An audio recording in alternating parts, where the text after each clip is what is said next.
అయితే అది చేదు గిన్నె కావచ్చు, త్రాగటానికి ఇబ్బంది అనిపించినా, ఏది ఏమైనా సరే నా కోరికలను, నా ఇచ్చలను పక్కన పెట్టి తండ్రి చిత్తాన్ని మాత్రమే నెరవేర్చాలి అనే విషయంపై శ్రద్ధ వహించేవాడు. ఆయన ఎన్నడూ కూడా తండ్రి అయిన దేవునికి వ్యతిరేకంగా తిరుగుబాటు చేయలేదు. రండి, మనల్ని మనం పరీక్షించుకొని చూసుకుందాం.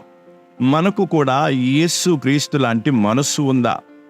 దేవుడు మనకు ప్రతిరోజు ఏ విషయాలు చెప్పినా మనం ఆ విషయాలకు ప్రాధాన్యతనిస్తున్నామా, మరి వాటిని మర్చిపోతున్నామా అని మనల్ని మనం చూసుకుందాం, పరీక్షించుకుందాం. కొన్నిసార్లు మనం రోజంతా మన స్నేహితులతో గడిపి, వారితో తిరిగి, వారి మాటలు వింటూ అలసిపోతాం.